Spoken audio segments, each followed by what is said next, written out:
जय माता दी। आज आप लोग श्रवण करने जा रहे हैं तृतीय दिवस की कथा। इंद्राद देवताओं द्वारा भगवती की स्तुति। कल की कथा में आपने श्रवण किया था महिषासुर की कथा। महिषासुर के वध के बाद में इंद्राद देवताओं द्वारा भगवती की स्तुति की गई। आज उसकी कथा आप लोग बड़े श्रद्धा और प्रेम से श्रवण करें। सबसे पहले भगवती जया देवी का ध्यान करें।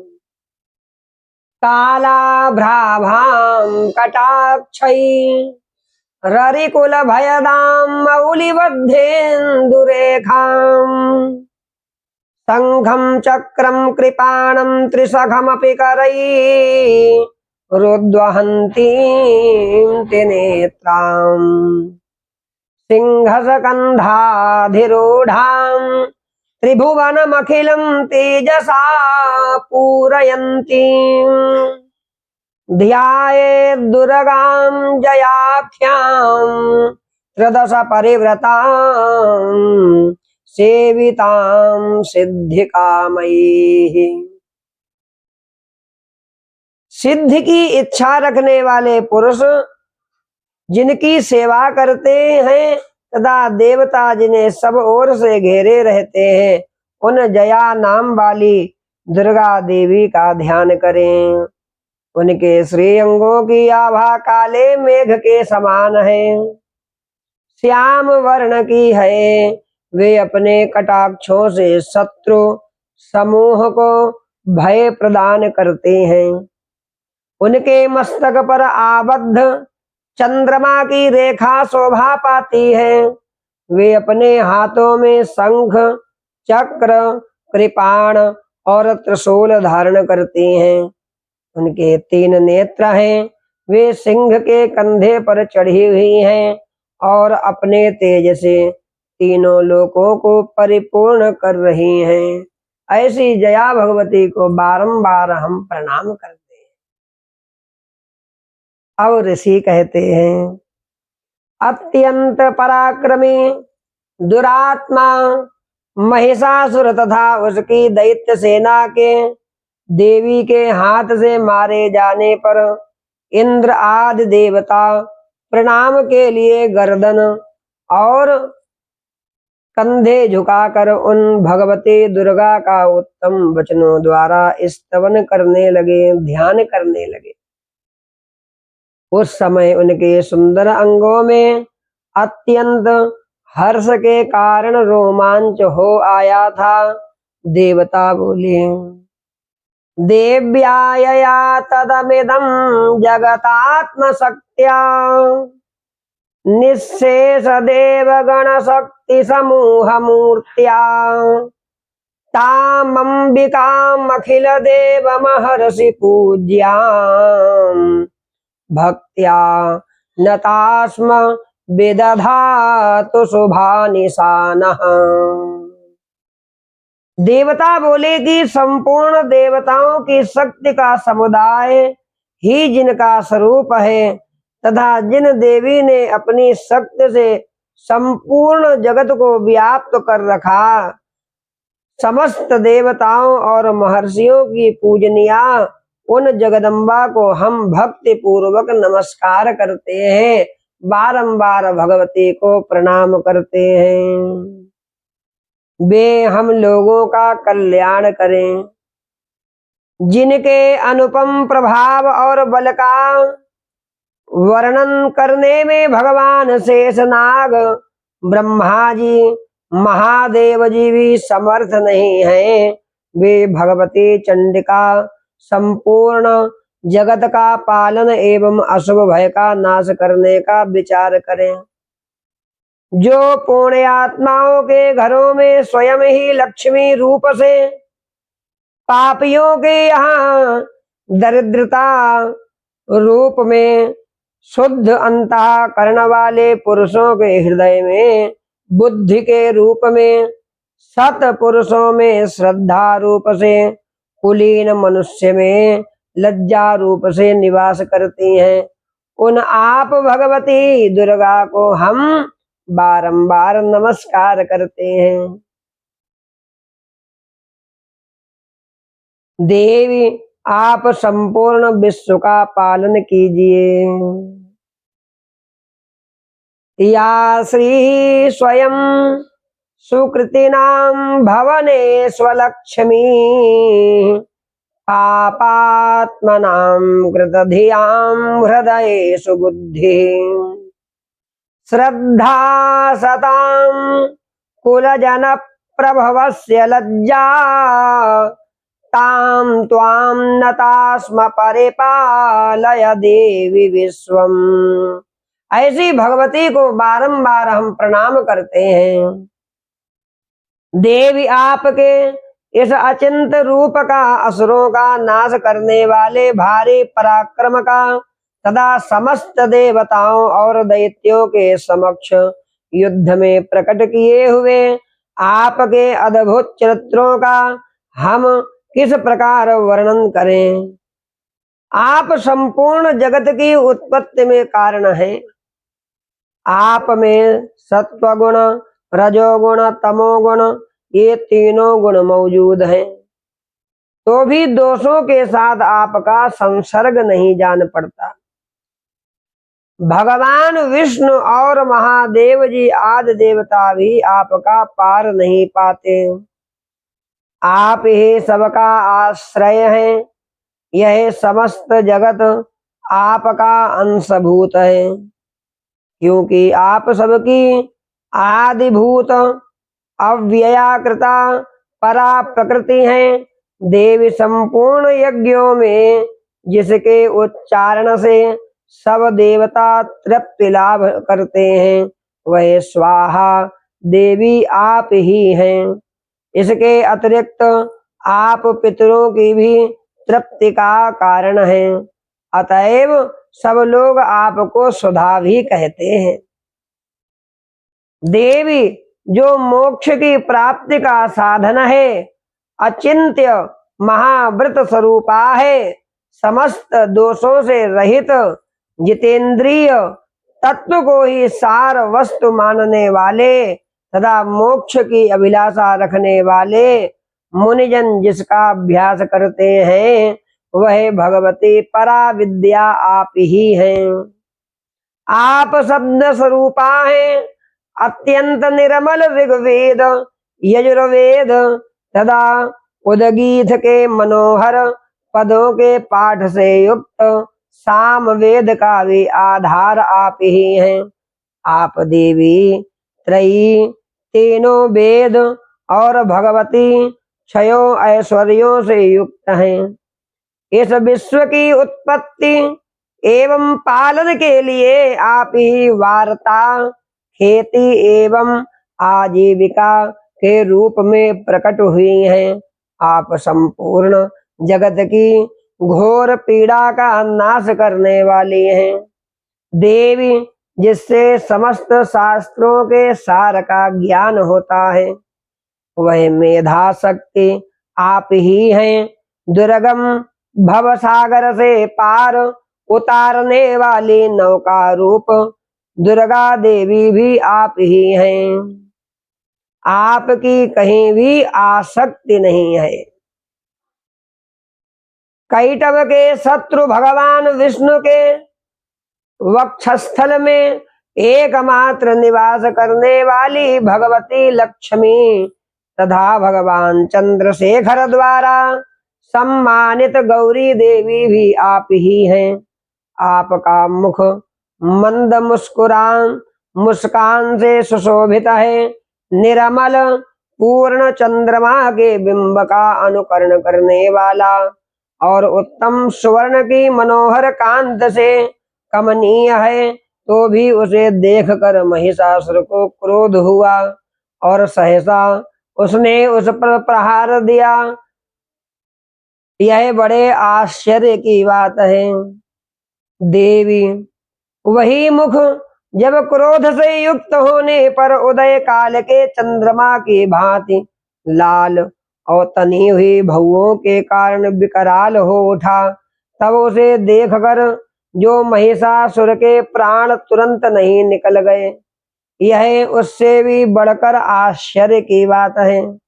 क्योंकि क्रोध में भरे हुए यमराज को देखकर भला कौन जीवित रह सकता है।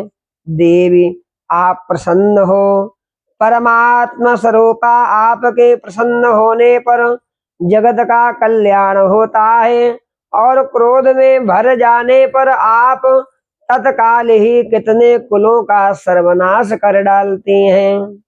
यह बात अभी अनुभव में आई है, क्योंकि महिषासुर की यह विशाल सेना क्षण भर में आपके कोप से नष्ट हो गई है।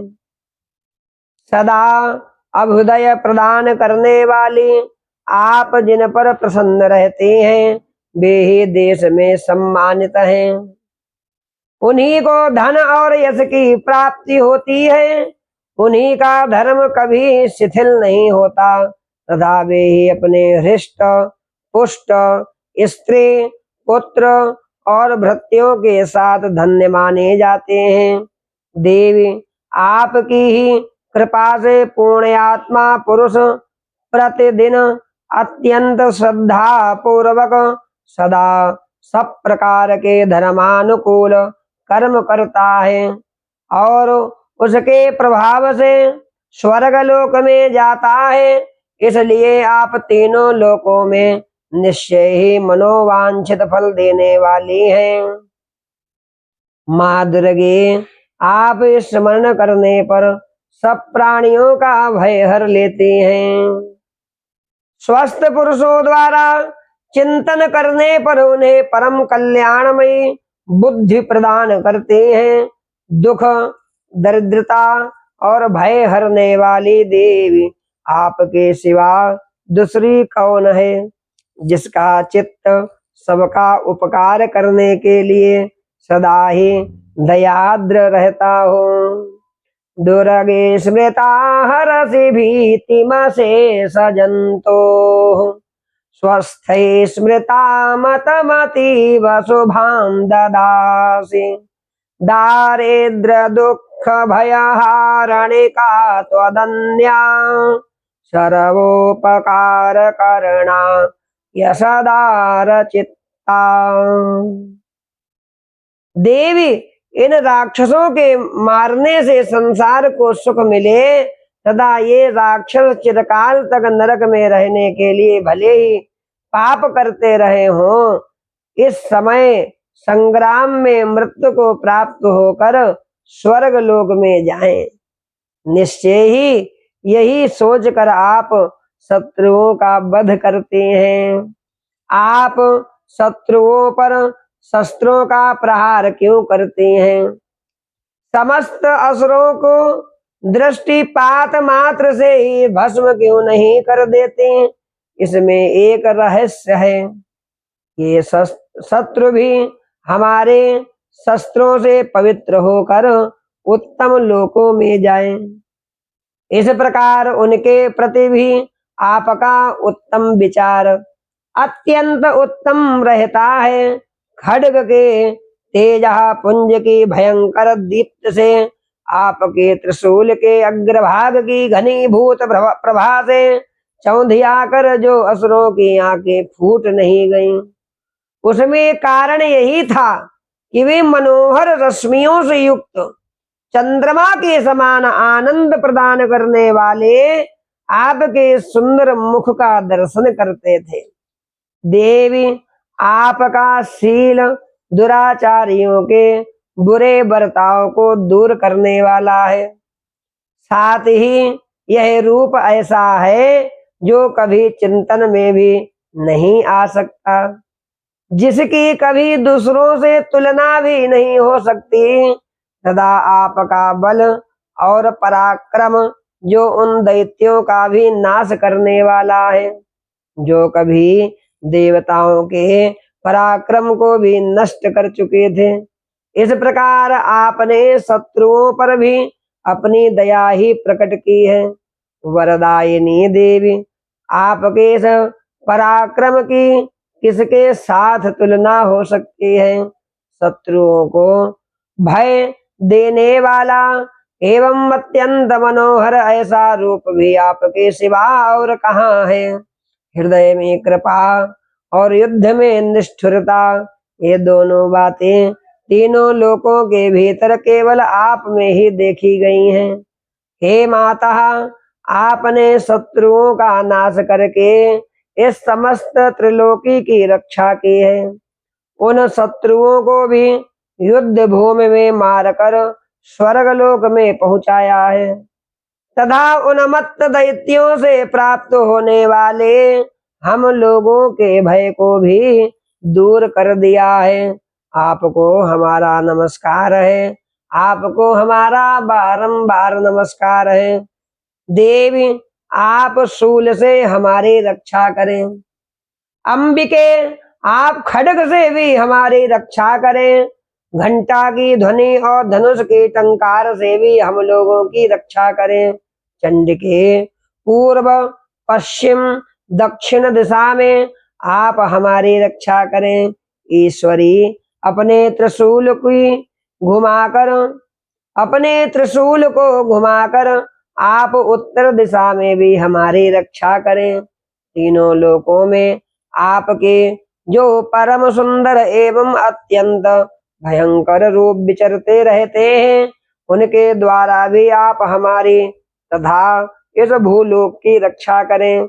अंबिके, आपके कर पल्लवों में शोभा पाने वाले खड्ग, शूल, गदा आदि जो अस्त्र हों, उन सब के द्वारा आप सब ओर से हम लोगों की रक्षा करें।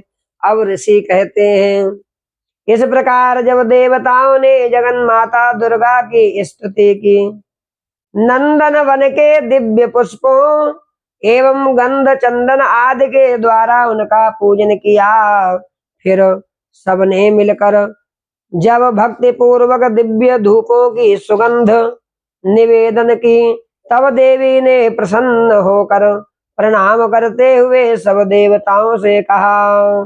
देवी बोली, देवताओं, तुम सब लोग मुझसे जिस वस्तु की अभिलाषा रखते हो उसे मांगो। देवता बोले, भगवती ने हमारी सब इच्छा पूर्ण कर दी है, अब कुछ भी बाकी नहीं है, क्योंकि हमारा यह शत्रु महिषासुर मारा गया। हे महेश्वरी, इतने पर भी यदि आप हमें और वर देना चाहती हैं, तो हम जब जब आपका स्मरण करें, तब तब आप दर्शन देकर हम लोगों के महान संकट दूर कर दिया करें। तथा प्रसन्न मुखी अंबिके, जो मनुष्य इन स्तोत्रों द्वारा आपकी स्तुति करें, उसे वित्त, समृद्धि और वैभव देने के साथ ही उसके धन और स्त्री आदि संपत्ति को भी बढ़ाने के लिए आप सदा हम पर प्रसन्न रहें। ऋषि कहते हैं, राजन, देवताओं ने जब अपने तथा जगत के कल्याण के लिए भद्रकाली देवी को इस प्रकार प्रसन्न किया, तब वे तथास्तु कहकर वहीं अंतर्धान हो गई। बोलिए दुर्गा मैया की जय। भूपाल, इस प्रकार पूर्व काल में तीनों लोकों का हित चाहने वाली देवी जिस प्रकार देवताओं के शरीरों से प्रकट हुई थी, वह सब कथा मैंने कह सुनाई। अब पुनः देवताओं का उपकार करने वाली वे देवी दुष्ट दैत्यों तथा शुंभ निशुंभ का वध करने एवं सब लोगों की रक्षा करने के लिए गौरी देवी के शरीर से जिस प्रकार प्रकट हुई थी, वह सब प्रसंग मेरे मुंह से सुनो। मैं उसका तुमसे यथावत वर्णन करता हूँ। इस प्रकार आज आपने तीसरे दिन की कथा भगवती की श्रवण करी। इंद्रादि देवताओं के द्वारा भगवती की स्तुति की गई, भगवती प्रसन्न भई। बोलिए दुर्गा मैया की जय। अटल छात्र की जय। जंगल में मंगल करने वाली माता तेरी सदा ही जय। जय जय श्री राधे।